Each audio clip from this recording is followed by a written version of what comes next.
ನಿಮ್ಮ favourite serials ಈಗ ಟಿವಿಗಿಂತ ಮುಂಚೆ ಸನ್ ನೆಕ್ಸ್ಟ್ ಆಪ್ ನಲ್ಲಿ ಜಾಲಿಯಾಗಿ ಎಲ್ಲರಿಗಿಂತ ಮುಂಚೆ ನೋಡಿ. ಈಗಲೇ ಸನ್ ನೆಕ್ಸ್ಟ್ ಆಪ್ ಡೌನ್ಲೋಡ್ ಮಾಡಿ ಮತ್ತು ಸಬ್ಸ್ಕ್ರೈಬ್ ಮಾಡ್ಕೊಳ್ಳಿ.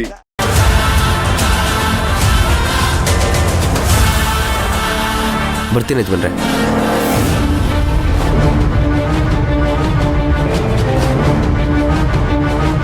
ಮಾವ ಮತ್ತೆ ಎಲ್ಲಾದ್ರೂ ಹೊರಗಡೆ ಹೋಗ್ತಾ ಇದ್ದೀರಾ?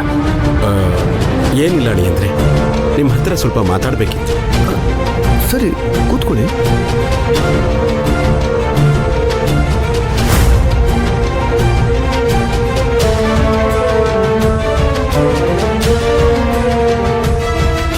ಹೇಳಿ ಮಾವ, ಏನು ವಿಷಯ?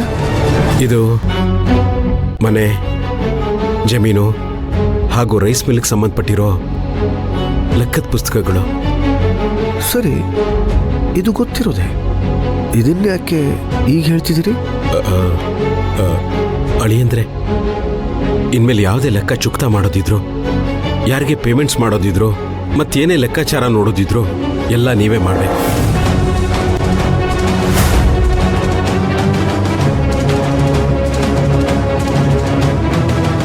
ನನಗೆ ಅರ್ಥ ಆಗ್ತಾ ಇಲ್ಲ ಮಾವ. ಹಾಗೆ ಇದು ಮನೆ ಬೀಗದ ಕೈ, ಇದು ತಿಜೋರಿ ಬೀಗೋದ ಕೈ. ಇನ್ಮೇಲೆ ನಿಮಗೇನೇ ಬೇಕಾದರೂ ನೀವೇ ತಗೋಬಹುದು ಅಳಿಯಂದ್ರೆ.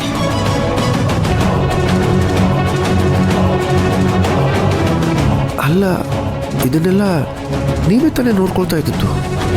ಈಗ ಇದ್ದಕ್ಕಿದ್ದ ಹಾಗೆ ನನ್ನ ಕೈ ಕೊಡ್ತಾ ಇದ್ದೀರಲ್ಲ, ಯಾಕೆ ಅಂತ ಅರ್ಥ ಆಗ್ತಾ ಇಲ್ಲ.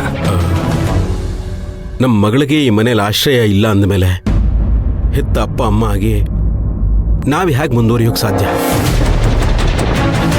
ನಾವು ಇನ್ಮೇಲೆ ನಮ್ಮ ಮಗಳ ಜೊತೆ ತೋಟದ ಮನೆಯಲ್ಲೇ ಇರ್ತೀವಿ.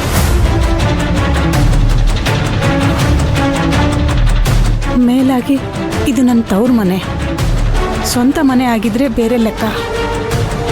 ಕನ್ಯಾದಾನ ಮಾಡಿ ನನ್ನ ಮಗಳನ್ನ ಈ ಮನೆ ಕೊಟ್ಟ ಮೇಲೆ ಇದು ನಮಗೆ ಬೀಗರ ಮನೆ ಆಯಿತು. ಮಗಳೇ ಇಲ್ಲದೆ ಇರೋ ಬೀಗರ ಮನೆಯಲ್ಲಿ ನಾವಿರೋಕ್ಕೆ ಸಾಧ್ಯನಾ? ಅತ್ತೆ, ಯಾಕೆ ಹೀಗೆ ಮಾತಾಡ್ತಾ ಇದ್ದೀರಾ? ಯಾಕೆ ಹೀಗೆಲ್ಲ ಯೋಚನೆ ಮಾಡ್ತಾ ಇದ್ದೀರಾ? ಏನಾಗಿದೆ ನಿಮಗೆ? ನಿಮ್ಮ ಮಾತುಗಳಿಂದ ನನಗೆಷ್ಟು ನೋವು ಆಗ್ತಿದೆ ಗೊತ್ತಾ? ಆ ಹುಡುಗಿ ನಿಮ್ಮ ಮಗಳಲ್ಲ. ಆದರೆ ನಾವು ಅವಳನ್ನ ಮಗಳು ಅಂತ ಒಪ್ಕೊಂಡಿದ್ದೀವಿ ಅಳಿಯಂದ್ರೆ.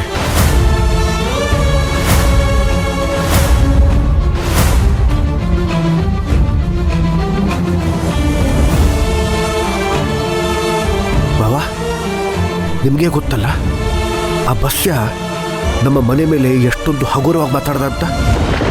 ಆ ಕಾರಣಕ್ಕೋಸ್ಕರ ತಾನೆ ನಾನು ಆ ಹುಡುಗಿನ ಮನೆಯಿಂದ ಹೊರಗಡೆ ಕಳಿಸಿ ಅಂತ ಹೇಳಿದ್ದು. ರಾಮಾಯಣ ಕಾಲದಲ್ಲೂ ಇದೇ ನಡೆದಿದ್ದು ಅಳಿಯಂದ್ರೆ. ಯಾರ್ದೋ ಒಬ್ಬರ ಮಾತು ಕೇಳಿಕೊಂಡು ಶ್ರೀರಾಮ ಸೀತನ ಕಾಡಿಗೆ ಕಳಿಸ್ದ. ಎಲ್ಲ ಹೆಣ್ಮಕ್ಳು ಆದರ್ಶದಲ್ಲಿ ನನ್ನ ಗಂಡ ಶ್ರೀರಾಮ ಆಗಿರಬೇಕು ಅಂತ ಬಯಸ್ತಾರೆ ನಿಜ. ಆದರೆ ಯಾರು ಗಂಡನಿಂದ ದೂರ ಇರಬೇಕು ಅಂತ ಬಯಸಲ್ಲ. ಕಂಡೋರ್ ಮಾತು ಕೇಳಿದ್ದಕ್ಕೆ ಆಗ ಗಂಡ ಹೆಂಡತಿ ಸಂಬಂಧದ ಮಧ್ಯೆ ಬಿರುಕು ಬಿಟ್ಕೊಳ್ತು. ಆ ಸೀತಾ ಮಾತೆ ಭೂಮಿ ಸೇರೋ ಹಾಗಾಯ್ತು. ಇದರಿಂದ ಅರ್ಥ ಆಗಬೇಕಾಗಿರೋದು ಇಷ್ಟೇ ಅಳಿಯಂದ್ರೆ, ಕಾಲಕ್ಕೆ ತಕ್ಕಂತೆ ನಾವು ನಡಿಬೇಕು. ಈಗಿನ ಕಾಲದಲ್ಲೂ ಯಾರ್ದೋ ಮಾತು ಕೇಳಿಕೊಂಡು ನಮ್ಮ ಸಂಬಂಧಗಳನ್ನ ಹಾಳು ಮಾಡ್ಕೋಬಾರ್ದು. ನಿಮಗೀಗಲೂ ನಿಮ್ಮ ಆದರ್ಶನೇ ದೊಡ್ಡದು ಅನಿಸಿದ್ರೆ ನಮ್ಮನ್ನು ನಮ್ಮ ಪಾಡಿಗೆ ಬಿಟ್ಬಿಡಿ. ಇಲ್ಲ ಸಂಬಂಧನೇ ದೊಡ್ಡದು ಅನಿಸಿದ್ರೆ ನಿಮ್ಮ ಆದರ್ಶಗಳನ್ನ ಪಕ್ಕಕ್ಕಿಡಿ. ನಿರ್ಧಾರ ನಿಮಗೆ ಬಿಟ್ಟಿದ್ದು.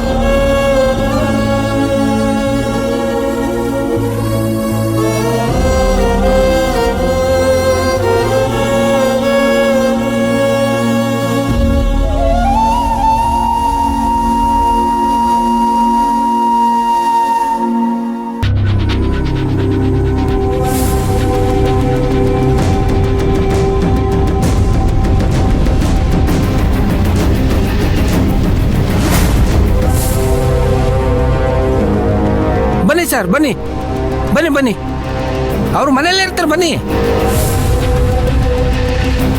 ಬನ್ನಿ ಬನ್ನಿ ಬನ್ನಿ ಸರ್, ಬನ್ನಿ ಬನ್ನಿ ಬನ್ನಿ ಬನ್ನಿ ಬನ್ನಿ ಸರ್, ಬನ್ನಿ ಬನ್ನಿ. ಹಾಂ ಹಾಂ ಹಾಂ, ನಾನು ಹೇಳಿಲ್ವಾ ನಮ್ಮ ಚಿಕ್ಕ ಯಜಮಾನ್ರು ಇಲ್ಲೇ ಇರ್ತಾರೆ, ನನಗೆ ಹೇಳ್ದೆ ಎಲ್ಲೂ ಹೋಗಲ್ಲ ಅಂತ. ನಮಸ್ಕಾರ ಸರ್. ನಮಸ್ತೆ ಸರ್. ತಾವು ಯಾರು ಅಂತ ಗೊತ್ತಾಗ್ಲಿಲ್ಲ. ಆಚೆ ನಿಂತಿರು ಚಿಕ್ಕ ಯಜಮಾನ್ರೆ, ನಾನೇ ವಿಚಾರಿಸಿ ಒಳಗೆ ಕರ್ಕೊಂಬಂದೆ. ನಮ್ಮ ಹೆಸರು ಲಾಯರ್ ಜಗದೀಶ್ ಅಂತ. ಯಜಮಾನ್ರು ಇವ್ರ ಕಲ್ಲಿ ವಿಲ್ ಬರ್ಸಿಟ್ಟಿದಾರಂತೆ. ಕೂತ್ಕೊಳ್ಳಿ ಪ್ಲೀಸ್. ಕೂತ್ಕೊಳ್ಳಿ. ನಾನು ನಿಮ್ಮನ್ನ ಯಾವತ್ತೂ ನೋಡೇ ಇಲ್ಲ. ಹೇಳಿದ್ನಲ್ಲ ಚಿಕ್ಕ ಯಜಮಾನ್ರೆ, ಆಚೆ. ಗೋಪಾಲ, ಆಯ್ತು ಬಿಡಿ ಚಿಕ್ಕ ಯಜಮಾನ್ರೆ, ನನಗೆ ಮಾಡಕ್ ಬೇರೆ ಕ್ಯಾಮೇಲ್ ಅನ್ಕೊಂಬಿಟ್ರ. ಅಲ್ಲಿಗೆ ಹೋಗ್ಬೇಕು, ಇಲ್ಲಿಗೆ ಹೋಗ್ಬೇಕು, ಅದು ಮಾಡಬೇಕು, ಇದು ಮಾಡಬೇಕು. ಅಯ್ಯಯ್ಯ, ಏನಿದು ಟೇಬಲ್ ಮೇಲೆ ಒಳ್ಳೆ ಕಸ ತುಂಬ್ಕೊಂಡಿದ್ದೀರಲ್ಲ. ಅಯ್ಯ ಥೋ, ತಗೊಂಡೋಗಿ ತೂಕಕ್ಕೆ ಹಾಕರು ಒಂದು ಕಟ್ಟು ಬೀಡಿ ಬರ್ತದೆ. ಹೇಳಿ ಸರ್, ಏನು ವಿಷಯ? ನಿಮ್ಮ ತಾತನವರು ಹೋದ ತಿಂಗಳು ನನ್ನನ್ನು ಕರೆಸ್ಕೊಂಡಿದ್ರು. ಆಗ ನೀವು ಮನೇಲಿ ಇರಲಿಲ್ಲ ಬಿಡಿ. ಒಂದು ನಿಮಿಷ. ಮಾವಾ ಮಾವಾ, ಒಂದು ನಿಮಿಷ, ನಮ್ಮ ಮಾವ ಬಂದ್ಬಿಡ್ಲಿ. ಸರಿ ಸರ್. ಮಾವಾ, ಹೇಳಿ ಹೇಳಿ ಅಂದ್ರೆ. ಇವರು ನಮ್ಮ ಮಾವ. ನಮಸ್ತೆ. ಕೂತ್ಕೊಳ್ಳಿ ಮಾವ.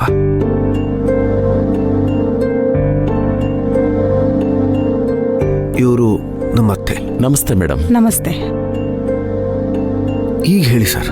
ನೀವು ನಿಮ್ಮ ಕೆಲಸದವ್ರಿಗೆ ಸಂಬಳ ಕೊಡಬೇಕು ಅಂತ ಚೆಕ್ ಕೊಟ್ಟಿದ್ದೀರಿ ಅಲ್ವಾ? ಅದು ಬಹುಶಃ ಪಾಸ್ ಆಗಿರ್ಲಿಕ್ಕಿಲ್ಲ.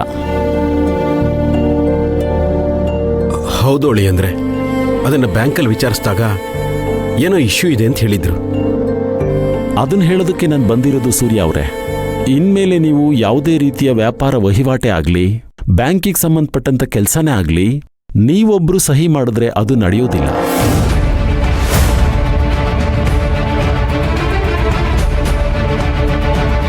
ಯಾಕೆ ಅಂದ್ರೆ ನಿಮ್ ತಾತ ಅವರು ಇಡೀ ಸೂರ್ಯವಂಶದ ವ್ಯಾಪಾರ ವಹಿವಾಟಿನ ಜವಾಬ್ದಾರಿನ, ಅಂದ್ರೆ ಪವರ್ ಆಫ್ ಅಟಾರ್ನಿನ ನಿಮ್ಮ ಮತ್ತು ನಿಮ್ಮ ಹೆಂಡತಿ ಸುರಭಿಯವರ ಹೆಸರಿಗೆ ಮಾಡಿದ್ದಾರೆ.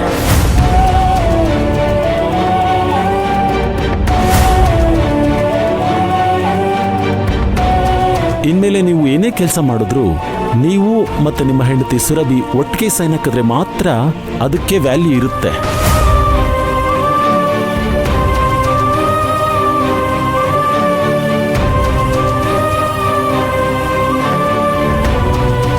ಇಲ್ಲ ಅಂದ್ರೆ ನಿಮ್ ಯಾವುದೇ ರೀತಿಯ ಬ್ಯಾಂಕ್ ಟ್ರಾನ್ಸಾಕ್ಷನ್ ಆಗಲಿ, ವ್ಯಾಪಾರಕ್ಕೆ ಸಂಬಂಧಪಟ್ಟಂತ ವಿಷಯ ಆಗಲಿ ಒಬ್ಬರೇ ಹ್ಯಾಂಡಲ್ ಮಾಡೋದಕ್ಕಾಗಲ್ಲ.